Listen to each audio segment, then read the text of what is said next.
दिल्ली की एक गोपनीय बैठक कक्ष में प्रधानमंत्री नरेंद्र मोदी तीनों सेना प्रमुखों, आर्मी चीफ, नेवी चीफ और एयर चीफ के साथ बैठे हैं। चेहरे पर दृढ़ संकल्प, आंखों में आग।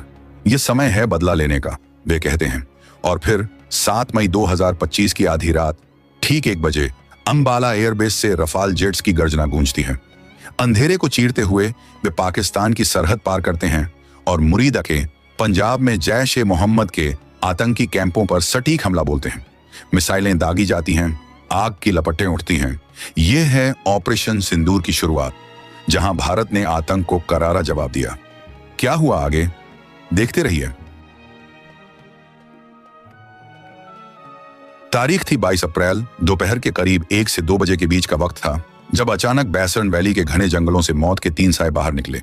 ये आतंकवादी थे जो पाकिस्तान के आतंकी संगठन लश्कर-ए-तैयबा की एक शाखा द रेजिस्टेंस फ्रंट यानी TRF के लिए काम करते थे। इन दरिंदों के हाथों में AK-47 और M4 कार्बाइन जैसी खतरनाक अत्याधुनिक राइफलें थीं। उन्होंने आते ही वहां घूमने आए पर्यटकों को अपने कब्जे में ले लिया। उसके बाद उन्होंने स्टार्ट किया वह घिनौना खेल जिसने मानवता को शर्मसार कर दिया। उन्होंने सभी पर्यटकों से उसका धर्म पूछा और जो हिंदू थे उन्हें वहीं पर मार डाला गया। जिसने भी अपने माथे पर टीका लगा रखा था या जिसने भी अपने कलाई में कलावा बांध रखा था, उसे वहीं शूट कर दिया। कुछ लोगों ने अपनी जान बचाने के लिए झूठ बोलना चाहा, पर उन दरिंदों ने उन्हें कलमा सुनाने को कहा और सभी जेंट्स के पैंट उतार कर भी चेक किया। जो भी हिंदू पाए जाते उन्हें शूट कर दिया गया।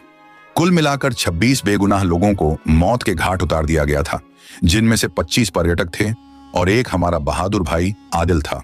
इस हमले ने पूरे भारत को झकझोर कर रख दिया था। यह हमला सिर्फ उन 26 लोगों पर नहीं था, बल्कि यह हमला भारत की आत्मा पर था।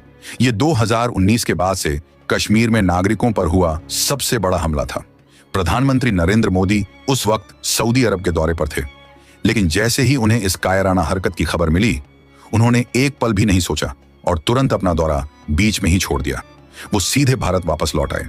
दिल्ली आते ही रायसीना हिल्स पर हलचल तेज हो गई। एक हाई लेवल मीटिंग बुलाई गई। यह cabinet committee on security CCS की बैठक थी। इस मीटिंग में राष्ट्रीय सुरक्षा सलाहकार अजीत डोभाल, सेना प्रमुख जनरल उपेंद्र द्विवेदी, गृह मंत्री और देश के तमाम बड़े सुरक्षा अधिकारी मौजूद थे। कमरे में सन्नाटा तो था, लेकिन वो सन्नाटा तूफान से पहले का था। सबकी आंखों में सिर्फ एक ही सवाल था कि आखिर कब तक हम अपने बेगुनाहों की लाशें उठाते रहेंगे? कब तक हम शांति का पाठ पढ़ते रहेंगे, जबकि सामने वाला सिर्फ खून की भाषा समझता है? उधर पाकिस्तान में बैठे आतंकी संगठन TRF ने बेशर्मी की सारी हदें पार करते हुए इस हमले की जिम्मेदारी ले ली। उन्होंने सोशल मीडिया पर पोस्ट डालकर यह कबूल किया कि यह हमला उन्होंने किया है। उनका कहना था कि यह हमला कश्मीर में गैर कश्मीरी लोगों को बसाने के विरोध में किया गया है। यह देखकर हर भारतीय का खून खौल उठा था। पाकिस्तान की सरकार हमेशा की तरह झूठ बोल रही थी कि उनका इसमें कोई हाथ नहीं है, लेकिन भारत के पास पक्के सबूत थे। हमारी इंटेलिजेंस एजेंसी रॉ और IB ने उन कॉल्स को इंटरसेप्ट कर लिया था जो हमले के वक्त और उसके बाद उन आतंकवादियों ने पाकिस्तान में बैठे अपने आकाओं को किए थे। यह साफ हो गया था कि इस हमले की साजिश पाकिस्तान के मुजफ्फराबाद और बहावलपुर में रची गई थी और इसके पीछे लश्कर-ए-तैयबा का सरगना हाफिज सईद और उसका डिप्टी सैफुल्लाह खालिद कसूरी का दिमाग था। पहलगाम में बहे खून के कतरे अभी सूखे भी नहीं थे कि दिल्ली में रणनीतिक हलचल तेज हो गई थी। भारत सरकार ने सबसे पहले कूटनीतिक स्तर पर पाकिस्तान को जवाब देना शुरू किया। भारत ने सिंधु जल समझौता यानी इंडस वाटर्स ट्रीटी को सस्पेंड करने का ऐतिहासिक फैसला लिया। ये एक बहुत बड़ा और कठोर कदम था, क्योंकि पाकिस्तान की कृषि और प्यास इसी समझौते पर टिकी थी। भारत ने साफ संदेश दे दिया कि खून और पानी एक साथ नहीं बह सकते। 1960 में हुई इस संधि को रोकना पाकिस्तान की अर्थव्यवस्था की रीढ़ पर वार करने जैसा था। पाकिस्तान में हड़कंप मच गया। वहां के नेताओं को समझ नहीं आ रहा था कि अब क्या करें। पाकिस्तान ने धमकी दी कि वो अंतर्राष्ट्रीय कोर्ट में जाएगा, लेकिन भारत अब सुनने के मूड में नहीं था। लेकिन यह तो सिर्फ शुरुआत थी, असली खेल तो अभी बाकी था। भारतीय सेना को खुली छूट दे दी गई थी। सेना प्रमुख जनरल उपेंद्र द्विवेदी ने अपने कमांडरों के साथ मिलकर एक ऐसा प्लान बनाया जो न सिर्फ पाकिस्तान को दर्द देगा, बल्कि उसकी रूह कंपा देगा। इस प्लान का नाम रखा गया ऑपरेशन सिंदूर। आप सोच रहे होंगे कि इस ऑपरेशन का नाम ऑपरेशन सिंदूर ही क्यों रखा गया? इसके पीछे एक बहुत ही भावुक और दिल को छू लेने वाली वजह थी। पहलगाम हमले में जिन महिलाओं ने अपने पतियों को खोया था, जैसे शुभम द्विवेदी की पत्नी या लेफ्टिनेंट विनय नरवाल की पत्नी, उनका सुहाग उजड़ गया था, उनका सिंदूर मिट गया था। यह ऑपरेशन उन्हीं सुहागों का बदला लेने के लिए था। यह ऑपरेशन उन आंसुओं का हिसाब मांगने के लिए था जो उन विधवाओं की आंखों से बहे थे। प्रधानमंत्री मोदी जब गुजरात के कच्छ दौरे पर गए थे तो वहां की महिलाओं ने उन्हें सिंदूर का पौधा भेंट किया था और यहीं से इस नाम की प्रेरणा मिली। इस नाम में ही इतनी आग थी कि हर सैनिक के दिल में ज्वाला धधक रही थी। सेना ने अपनी तैयारी शुरू कर दी। ऑपरेशन सिंदूर को अंजाम देने के लिए बहुत ही गोपनीय तरीके से काम किया गया। दक्षिण भारत के तंजावुर एयरबेस पर तैनात 222 स्क्वाड्रन, जिसे टाइगर शार्क्स के नाम से जाना जाता है, उसे एक्टिवेट किया गया। यह squadron Sukhoi 30 MKI fighter jets उड़ाता था, लेकिन ये आम सुखोई नहीं थे। इन्हें खास तौर पर ब्रह्मोस मिसाइल ले जाने के लिए मॉडिफाई किया गया था। ब्रह्मोस दुनिया की सबसे खतरनाक सुपरसोनिक क्रूज मिसाइल है, जिसकी रफ्तार आवाज से 3 गुना ज्यादा है और जिससे बचना किसी भी एयर डिफेंस सिस्टम के लिए लगभग नामुमकिन है। पाकिस्तान को लगा था कि अगर हमला होगा तो उत्तर भारत के एयरबेस से होगा, जैसे अंबाला या हलवारा से। उनकी नजरें वहीं टिकी थीं, लेकिन भारत ने अपनी चाल बदल दी थी। इस बार हमला वहां से होना था जहां से दुश्मन सोच भी नहीं सकता था, और वो भी उन हथियारों से जिनकी काट दुश्मन के पास थी ही नहीं। मई का महीना शुरू हो चुका था। सरहद पर तनाव इतना ज्यादा था कि एक चिंगारी भी युद्ध भड़का सकती थी। पाकिस्तान ने अपनी फौज को बॉर्डर पर लगा दिया था। उनके रडार 24 घंटे आसमान को घूर रहे थे, लेकिन भारतीय सेना की खामोशी उन्हें और भी ज्यादा डरा रही थी। कहते हैं ना कि शेर जब शिकार करने वाला होता है तो वो एकदम शांत हो जाता है। ठीक वैसा ही हाल भारतीय सेना का था। 7 मई की तारीख नजदीक आ रही थी। खुफिया जानकारी के मुताबिक पाकिस्तान के बहावलपुर और मुरीदके में आतंकी ट्रेनिंग कैंप्स में हलचल बढ़ गई थी। उन्हें लग रहा था कि अब इतना वक्त बीत गया है तो शायद भारत हमला नहीं करेगा। यही उनकी सबसे बड़ी भूल थी। 7 मई की रात का अंधेरा गहरा होता जा रहा था। घड़ी की सुइयां धीरे धीरे आगे बढ़ रही थी। भारत के अलग अलग एयरबेसों पर एक अजीब सी हलचल थी, लेकिन सब कुछ बहुत ही शांत और अनुशासित था। पायलट अपने जी सूट्स पहनकर तैयार थे। तकनीशियन आखिरी बार जेट्स की जांच कर रहे थे। तंजावुर से सुखोई 30 MKI ने उड़ान भरी। इसके साथ ही ग्वालियर और अंबाला से मिराज 2000 और राफेल जैसे घातक विमान भी आसमान में गरजने के लिए तैयार थे। यह कोई आम रात नहीं थी, यह न्याय की रात थी। ऑपरेशन सिंदूर का मकसद साफ था, आतंकवाद के उन 9 ठिकानों को नेस्तनाबूद करना जहां से भारत के खिलाफ जहर घोला जाता था। रात के ठीक 1:45 हो रहे थे जब भारतीय वायुसेना के विमानों ने अपनी पोजीशन ली। इस बार हमने लाइन ऑफ कंट्रोल ही नहीं बल्कि इंटरनेशनल बॉर्डर को भी पार करने की रणनीति बनाई थी।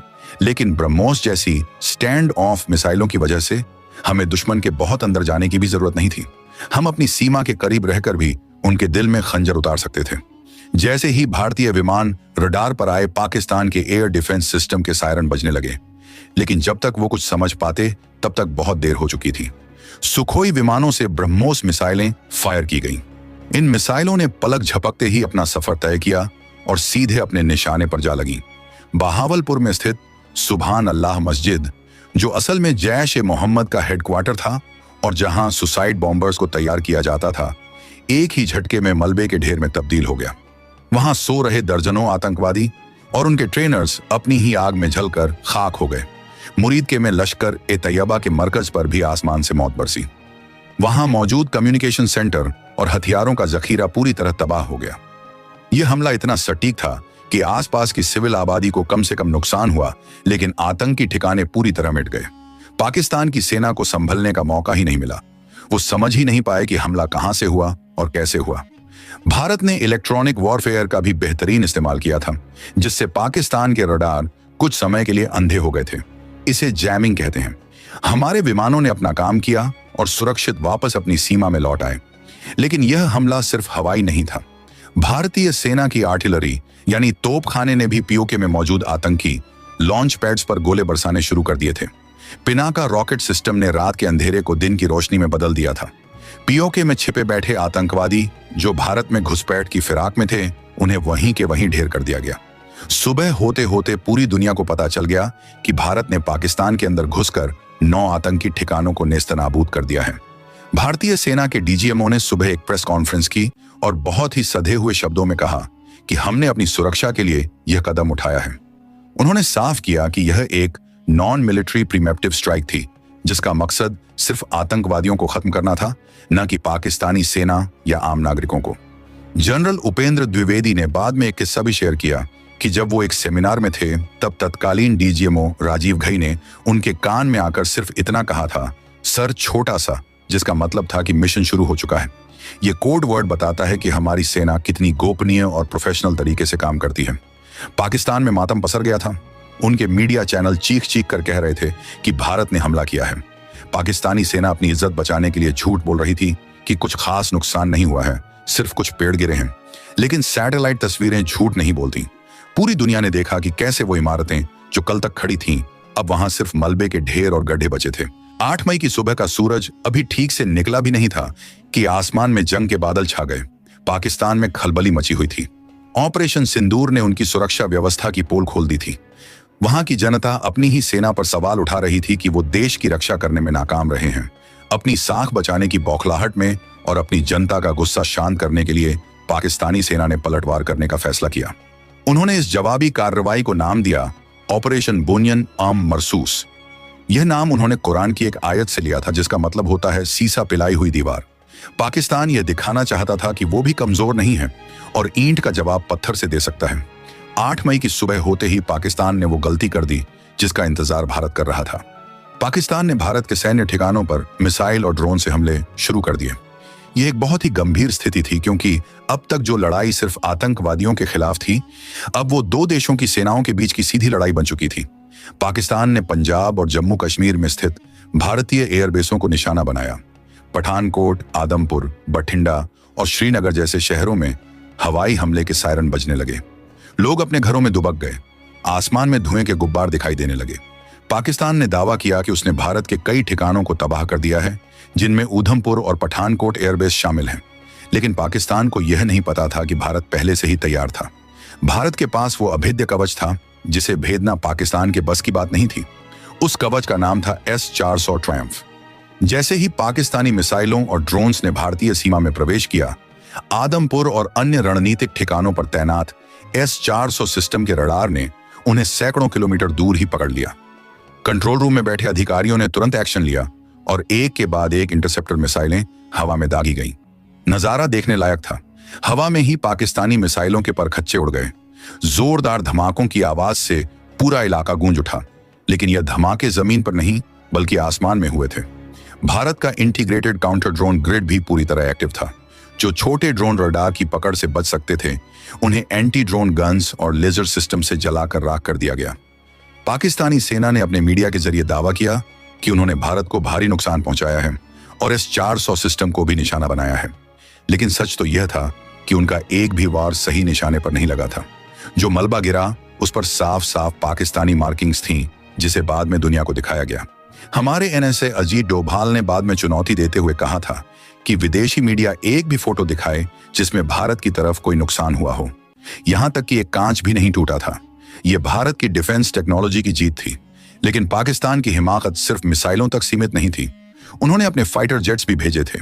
आसमान में अब तक की सबसे बड़ी डॉग फाइट यानी हवाई लड़ाई शुरू हो चुकी थी। एक तरफ पाकिस्तान के F-16 और JF-17 थे, तो दूसरी तरफ भारत के मिराज 2000, सुखोई 30 और राफेल। रडार स्क्रीन पर लाल और हरे डॉट्स की भरमार थी। दोनों देशों के मिलाकर करीब 114 से ज्यादा फाइटर जेट्स एक दूसरे के आमने सामने थे। यह 1971 की जंग के बाद का सबसे बड़ा हवाई टकराव था। भारतीय वायुसेना के जांबाज पायलटों ने गजब के कौशल का प्रदर्शन किया। हमारे पायलटों ने न सिर्फ अपने एयरबेस को बचाया, बल्कि दुश्मन के जहाजों को दौड़ा दौड़ा कर खदेड़ा।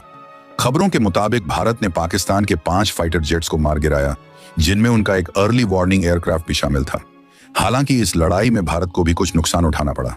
हमारे CDS जनरल अनिल चौहान ने बाद में माना कि शुरुआत में हमें कुछ टेक्निकल गलतियों की वजह से नुकसान हुआ और हमारे कुछ जेट्स भी गिरे। उन्होंने इसे टैक्टिकल एरर बताया, लेकिन हमने अपनी गलतियों से तुरंत सीखा और अगले 48 घंटों में ही बाजी पलट दी। भारत ने अब अपनी रणनीति बदल दी। हमने अब सिर्फ रक्षा करना छोड़ दिया और हम आक्रामक हो गए। भारतीय वायुसेना ने पाकिस्तान के उन एयर डिफेंस सिस्टम्स को निशाना बनाया जो हमारे विमानों के लिए खतरा बन रहे थे। लाहौर के पास तैनात उनके रडार स्टेशन को एक सटीक हमले में उड़ा दिया गया। यह लड़ाई अब बहुत ही खतरनाक मोड़ पर आ चुकी थी। दोनों देश परमाणु शक्ति संपन्न थे और पूरी दुनिया की सांसें थमी हुई थीं कि कहीं यह जंग न्यूक्लियर वॉर में न बदल जाए। अमेरिका, चीन और रूस जैसे बड़े देश लगातार दोनों तरफ संपर्क साधने की कोशिश कर रहे थे, लेकिन भारत का रुख स्पष्ट था, जब तक पाकिस्तान आतंकवाद को पूरी तरह बंद नहीं करता, हम नहीं रुकेंगे। भारत ने इस ऑपरेशन में एक नया सिद्धांत अपनाया था, जिसे equal intensity in the same domain कहा गया। मतलब अगर पाकिस्तान ने हमारे मिलिट्री ठिकानों पर हमला किया, तो हम भी उनके मिलिट्री ठिकानों को ही निशाना बनाएंगे। हमने संयम और ताकत का एक बेहतरीन संतुलन दिखाया। 10 मई तक आते आते पाकिस्तान की कमर टूट चुकी थी। उनके गोला बारूद खत्म हो रहे थे। उनकी अर्थव्यवस्था, जो पहले से ही आईसीयू में थी, अब वेंटिलेटर पर आ गई थी। पाकिस्तान के अंदर ही विद्रोह जैसी स्थिति बन रही थी। आखिरकार पाकिस्तान के सेना प्रमुख को समझ आ गया कि वो यह लड़ाई नहीं जीत सकते। 10 मई 2025 की शाम को एक ऐतिहासिक घटना घटी। पाकिस्तान के डीजीएमओ ने भारतीय डीजीएमओ से हॉटलाइन पर संपर्क किया। उनकी आवाज में वो अकड़ नहीं थी जो कुछ दिन पहले थी। उन्होंने सीज फायर यानी युद्ध विराम की अपील की। भारत ने अपनी शर्तों पर इसे स्वीकार किया, क्योंकि हमारा मकसद युद्ध करना नहीं, बल्कि आतंकवाद को खत्म करना था। शाम के 5 बजे से बंदूकें खामोश हो गईं। ऑपरेशन सिंदूर अपने मकसद में कामयाब हो चुका था। हमने पाकिस्तान के आतंकी ठिकानों को तबाह कर दिया था और उनकी वायुसेना को करारी शिकस्त दी थी। लेकिन रुकिए, अगर आपको लगता है कि कहानी यहां खत्म हो गई, तो आप गलत हैं। ऑपरेशन सिंदूर ने पाकिस्तान को सबक सिखाया था, लेकिन पहलगाम हमले के असली गुनहगार वो 3 आतंकवादी, सुलेमान शाह, हमजा अफगानी और जिब्रान, अभी भी जिंदा थे। वो कश्मीर के घने जंगलों में कहीं छुपे हुए थे। उन्हें लग रहा था कि ऑपरेशन सिंदूर के बाद मामला ठंडा पड़ गया है और अब वो बच निकले हैं। उन्हें नहीं पता था कि भारत सरकार और सेना ने उनके लिए एक अलग ही प्लान बना रखा था। उस प्लान का नाम था ऑपरेशन महादेव, जिसके बारे में हम अगली वीडियो में जानेंगे। और हाँ, अगर आपको जानना हो कि उस दिन पहलगाम में क्या क्या हुआ था, तो आप ऊपर आई बटन को क्लिक करके देख सकते हैं। तो दोस्तों, कैसी लगी आपको ये रोंगटे खड़े कर देने वाली कहानी? अगर इस वीडियो ने आपके अंदर के भारतीय को जगाया है, तो इसे लाइक जरूर करें और अपने दोस्तों और परिवार के साथ शेयर करें।